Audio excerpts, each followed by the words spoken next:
Yo les cyclos, j'espère que vous avez la soquette légère. On se retrouve aujourd'hui pour débriefer, comme vous le voyez, cette cinquième étape de Tour de France. Voilà, on va débriefer ça ensemble. Alors oui, le format est différent d'habitude. Oui, l'heure à laquelle sort cette vidéo est différente d'habitude, tout simplement parce que je bossais aujourd'hui. Je suis sorti du taf très tard et là il est 20h16 à l'heure où je tourne cette vidéo, donc je ne pouvais pas vous la sortir à 20h. Donc voilà, mais on va débriefer ça, vous inquiétez pas, tranquillement entre nous. Voilà, petit espace discussion comme l'autre fois avec la Groupama FDJ. N'hésitez pas à interagir en commentaire pour nous dire ce que vous avez ressenti sur cette cinquième étape. Une cinquième étape où on a eu une jolie bataille pour l'échapper, avec notamment Pierre Latour là, qui est sorti, un bout de temps, qui était en chasse, qui était devant en fait le peloton un peu en chasse patate. Enfin, c'était un peu bizarre.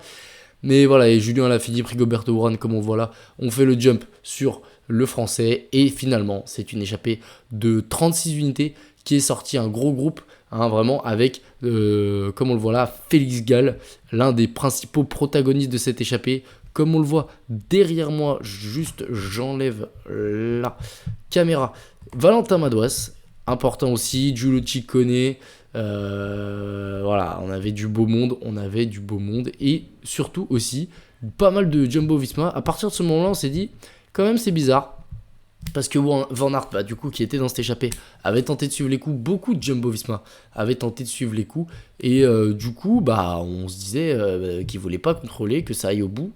Et finalement, c'est ce qui s'est passé, puisque tout d'abord, on s'est joué les points dans le col du Soudet, donc le premier col hors catégorie de ce Tour de France. C'est Félix Gall qui a pris les 20 points.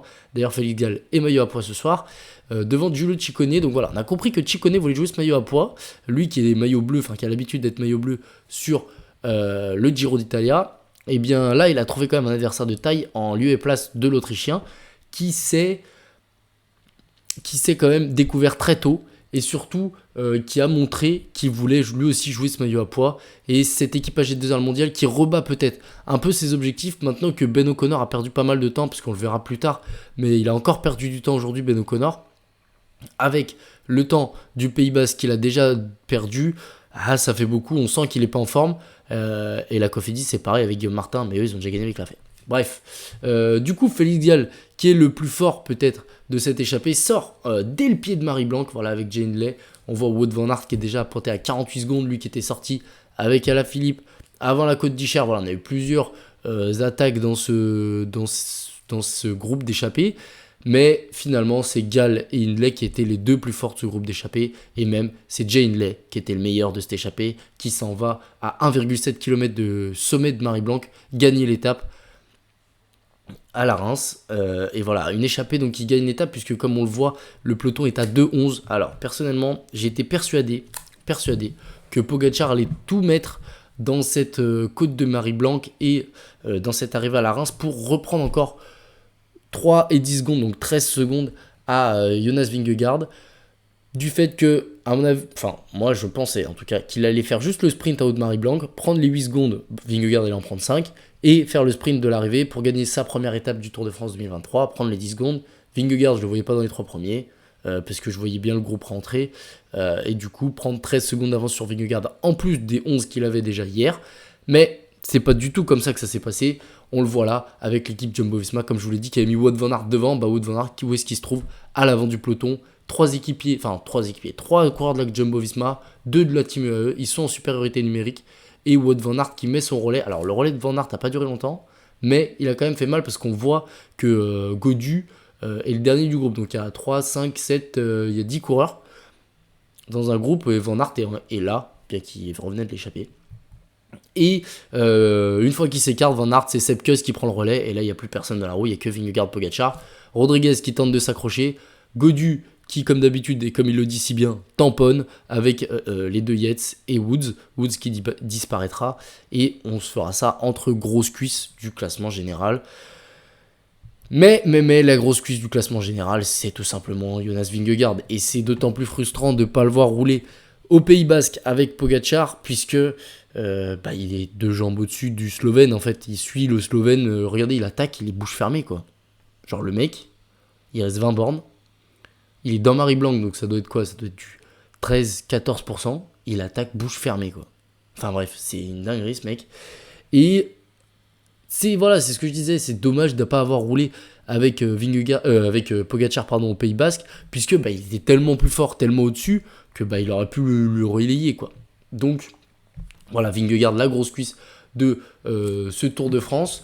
Et voilà, ce aussi sur quoi je voulais revenir par rapport au classement général, par rapport à cette photo, puisque c'est la dernière photo que j'ai du groupe Gaudu, on va dire, c'est que Gaudu est très très fort. Gaudu passe quatrième du coup des favoris en haut de Marie Blanc. Pourquoi je dis quatrième des favoris? Parce qu'il y avait Vingegaard, Pogacar, mais il y avait aussi Hindley devant. Et moi, Hindley, je le mets dans mon top 3. Je vous ai dit que pour moi, je l'avais mis troisième, tout simplement dans la preview. Allez la voir d'ailleurs si vous ne l'avez pas vu. Je l'avais mis troisième dans la preview. Et un autre que j'avais bien mis au placé et qui pour longtemps est pas là, c'est Mathias Skelmose. Skelmose qui, dans la montée, semblait limité. Donc si on était arrivé au sommet de Marie Blanc, ça aurait été dur pour le Danois, mais il est rentré dans la descente. Il a fait une grosse descente et ça lui a permis du coup de ne pas perdre de temps sur ses principaux rivaux à la troisième place, hormis Hindley du coup. Voilà, on le voit.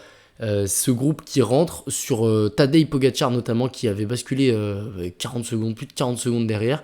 Et du coup c'est quand même pas mal parce que Gaudu, les deux Yates et je crois qu'ils étaient que eux trois en haut, et bah, ils ont perdu une vingtaine de secondes en haut de Marie Blanc sur Pogacar.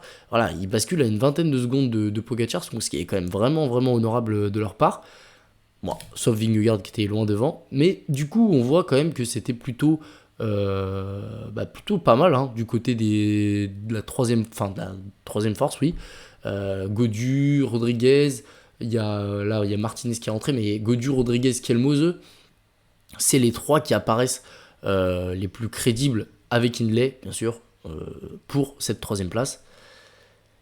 Et finalement, dans cette étape, bah, la tactique FDJ, par exemple, je ne l'ai pas compris, puisqu'on a Hindley qui s'impose lors de cette étape, et on voit, bon, on avait quand même Valentin Madouas devant, donc ça c'était pas mal, mais la tactique FDJ, la tactique Trek, pareil, il y avait Chicone devant, mais vous vous laissez de 1,38 plus 18 secondes de bonification, donc 2 minutes, un peu plus même, à Jay Hindley. Jay Hindley, dans le groupe, Skelmose, il n'a pas gagné de Giro. Gaudu, il n'a pas gagné de Giro. Rodriguez, il n'a pas gagné de Giro. Et Simon Yates a gagné une Volta, mais bon, Simon Yates, pour moi, va craquer en troisième semaine. Mais bref, ça, c'est un autre débat. Mais du coup, je comprends pas, en fait, la stratégie de ces équipes-là, qui, bien qu'ils avaient mis une carte quand même assez importante devant, perdent totalement pied par rapport à la troisième place. Et dans le cas où on veut finir troisième, c'est l'objectif annoncé de Skelmose, de Gaudu notamment. Gaudu, moi je le dis, il joue sa saison sur ce Tour de France, voilà. Il fait un gros Paris-Nice et derrière, les Ardennaises, il se plante totalement. Et toutes les autres courses qu'il a fait une autre course d'une semaine, je crois que c'était le Pays Basque, pareil, il se plante totalement. Donc Gaudu joue sa saison sur ces 3 semaines. Et première étape de montagne, il laisse 2 minutes à Jay Hindley. Jay Hindley, félicitations, chapeau l'artiste. Le mec, c'est son premier Tour de France. Première étape de montagne du Tour de France. Une victoire, maillot jaune. Parce que oui, du coup, il est maillot jaune, Jay Hindley. Et en plus, il a un sacré matelas. Puisque, comme je viens de vous le dire, il a 1,56 sur Skelmose, sur Rodriguez et sur Gaudu, qui sont ses 3 principaux rivaux pour la troisième place du podium. Puisque Pogacar, il a 16 secondes d'avance, mais on a vu dans les montées qu'il aurait été supérieur. Et Vingegaard semble être sur une autre planète. Et il a déjà presque 1 minute d'avance sur le Slovène. Sans les bonifs, il aurait 1 minute. Donc, c'est quand même... les forces en présence, quand même, on a on a une vision bien plus globale des forces en présence. Vingegaard au-dessus de tout le monde, Pogacar second, et ensuite, ça va se tirer la bourre pour la troisième place. Il n'y a que Jay Hindley. Est-ce qu'il aurait suivi s'il avait été... avec Gaudu, Rodriguez et Skelmose? Probablement, moi je pense que oui, puisque quand même il fait un sacré numéro devant. Au-delà de ça, on a d'autres Frenchies qui perdent un peu de temps, notamment lui qui remonte 2 places, là, comme vous voyez au classement général, Romain Bardet. Romain Bardet qui finit là dans le groupe Pidcock à 1,57 avec O'Connor, voilà que j'en parlais tout à l'heure. O'Connor fait un début de Tour de France catastrophique, je sais même pas s'il est dans les 20-30, s'il doit être là, il est 17ème. Mais il a déjà 3,34 de retard. Je vois Rodriguez, Rodriguez, Gaudu, Skelmose, Même les frères Yates, en vrai, s'ils craquent pas tant que ça, ils peuvent lui être supérieurs. Et Hindley devant lui. Sans parler de Vingegaard et Pogacar. Ce qui fait à peu près une dizaine de coureurs. Donc Ben O'Connor, c'est mort, frérot. Vraiment. Ou alors, à moins qu'il se replace comme son étape en 2021 à. J'ai pas envie de dire de bêtises. Je sais plus, je me souviens plus d'où c'était cette arrivée au sommet. Où O'Connor gagne l'étape, reprend du temps, se replace au général et derrière il tient. Mais hormis ça, O'Connor, je le vois pas revenir dans la course à la pédale. Donc Bardet perd aussi du temps, une vingtaine de secondes, et Thibaut Pinot aussi perd 20 secondes, mais ça c'est plutôt pas mal parce que, comme on le voit ici, il est à 4,40 du maillot jaune Jay Hindley, il est pile dans la fenêtre Giro d'Italia. Je m'explique, il est pile dans la fenêtre, je peux sortir en échappée, on va pas me laisser non plus 10 minutes parce que je suis Thibaut Pinot et que voilà, et que j'ai montré quand même que j'ai des bonnes jambes, mais on va me laisser sortir, je vais pouvoir faire ce que je veux, je vais pouvoir peut-être aller gagner une étape, aider Godu si ça rentre. Et pour moi, il est pile dans la fenêtre entre perdre du temps, beaucoup de temps, enfin, en tout cas trop de temps pour le classement général final. Alors que quand je parle de classement général, je parle d'un top 10. Attention, je parle pas de top 5 ni de top 3, je parle de top 10. En tout cas, au port du top 10. Et il a cette convergence entre classement général et bon de sortie en échappée. Hindley aujourd'hui, ce matin, il devait avoir 15 secondes de retard sur Vingegaard.